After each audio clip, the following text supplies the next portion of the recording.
पाकिस्तान में बगावत प्रचंड, मुनीर का देश होगा खंड खंड, पीओके वापस आएगा, भारत बनेगा खंड। नमस्कार, जी मीडिया के डिजिटल प्लेटफॉर्म पर आपके साथ मैं हूं आयुष सूर्यवंशी। पाकिस्तान के कब्जे वाले कश्मीर में आजादी का आंदोलन जोर पकड़ता जा रहा है। इससे दबाने के लिए, कुचलने के लिए पाकिस्तान का आर्मी चीफ जनरल मुनीर, जिसने प्रदर्शनकारियों पर सीधे फायरिंग का ऑर्डर जारी कर दिया है, सीने पर गोली मारने का आदेश दिया है। लेकिन प्रदर्शनकारी भी पाकिस्तानी सेना की बंदूकों के आगे सीना तान कर खड़े हो गए हैं। पाकिस्तान से आजादी के लिए प्रोटेस्ट पीओके से लंदन तक कैसे जोर पकड़ता जा रहा है, यह आपके लिए जानना बहुत जरूरी है। पाकिस्तान में नारे लग रहे हैं, आजादी के तराने गूंज रहे हैं। पाकिस्तान के अवैध कब्जे के लोग मुनीर सेना की बंदूकों के सामने सीना तान कर खड़े हैं। लेकिन सवाल यही है, क्या पीओके को भारत में मिलाने का यह सही वक्त आ गया है?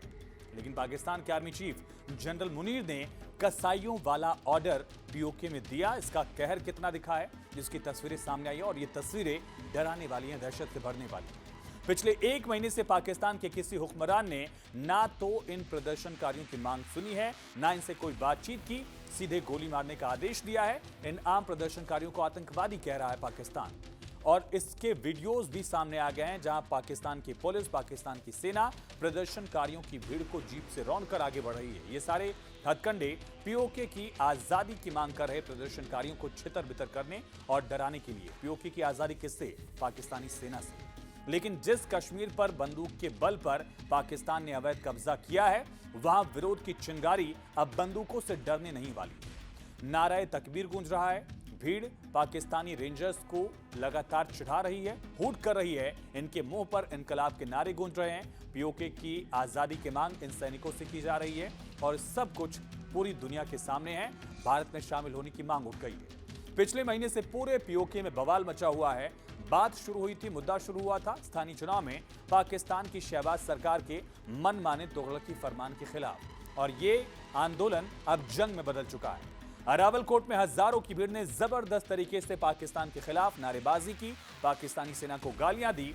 प्रदर्शनकारियों ने पीओके की घेराबंदी खत्म करने, कम्युनिकेशन, भोजन, दवाओं, इन सब की आपूर्ति बहाल करने के साथ ही हिरासत में लिए गए जेएएसी नेताओं की रिहाई की मांग की, जिनको गलत तरीके से पाकिस्तानी सेना ने कैद कर लिया है। पाकिस्तानी रेंजर्स ने इन पर अंधाधुंध फायरिंग कर दी, जिसमें एक प्रदर्शनकारी मारा गया, दर्जनों लोग घायल हैं। और एक महीने के अंदर यह दूसरा वाकया है जब पाकिस्तानी फौज ने आम नागरिकों पर अपनी आजादी की मांग कर रहे, अपने हक की आवाज को बुलंद कर रहे लोगों पर सीधे फायर कर दिया है। गोली दागे गए, फायरिंग की गई, उनको जान से मारे गए। इस बार मारे गए व्यक्ति की पहचान मोहम्मद याकूब के नाम से हुई है। दरअसल पीओके में लंबे समय से प्रदर्शन हो रहा है। इसकी अगुवाई जम्मू कश्मीर जॉइंट अवामी एक्शन कमेटी कर रही है। पाकिस्तान सरकार ने जम्मू कश्मीर जॉइंट अवामी एक्शन कमेटी को, इतना उससे डर गई है पाकिस्तान की शहबाज सरकार कि इसको आतंकी संगठन घोषित कर दिया है। इसके सीनियर नेता शौकत नवाज मीर समेत 600 लोगों को पाकिस्तानी फौज ने कैद कर लिया। कई लोगों को वॉच लिस्ट में डाला गया, उनके देश छोड़ने पर रोक लगा दी गई। इसके अलावा इंटरनेट को भी बंद कर जरूरी वस्तुओं की सप्लाई रोक दी गई है। मरीजों को मरने के लिए छोड़ दिया गया है, उनको दवाएं नहीं दी जा रही हैं। आम लोगों को भूख से मारने की पूरी प्लानिंग कर ली गई है, क्योंकि सप्लाई चेन को तोड़ दिया गया है। लोगों तक आटा, चावल, इस तरह की चीजें भी नहीं पहुंच रही, और यह आवाज अब लंदन तक गूंजने लगी है। यूके में हजारों कश्मीरियों ने पाकिस्तान के अवैध कब्जे वाले जम्मू कश्मीर में मानवाधिकारों के उल्लंघन और राजनीतिक कार्यकर्ताओं की गिरफ्तारी के खिलाफ एक बड़ा प्रदर्शन किया, एक विरोध मार्च निकाला। पाकिस्तानी सेना, पाकिस्तानी सरकार, पाकिस्तानी प्रशासन के खिलाफ नारेबाजी की, और साथ ही पार्लियामेंट स्क्वायर से पाकिस्तानी हाई कमीशन तक यहां उन्होंने मार्च किया, जिस दौरान प्रदर्शनकारियों ने इस आजादी की मांग के समर्थन में नारे लगाए, और साथ ही जॉइंट अवामी एक्शन कमेटी के प्रमुख शौकत नवाज मीर और साथ ही बाकी नेताओं की गिरफ्तारियों की भी इन लोगों ने निंदा की। तस्वीरें भी ये साबित कर रही हैं कि पाकिस्तान पीओके में वही गलती कर रहा है जो उसने दशकों पहले बांग्लादेश में किया था। नतीजा ये हुआ, बांग्लादेश 1971 में आजाद मुल्क बना, और अब पीओके में जिस तरह के नारे गूंज रहे हैं, हालात वैसे ही हैं। लेकिन इस बार पीओके भारत में शामिल होगा, इस बात की भी यहां झलक दिख रही है।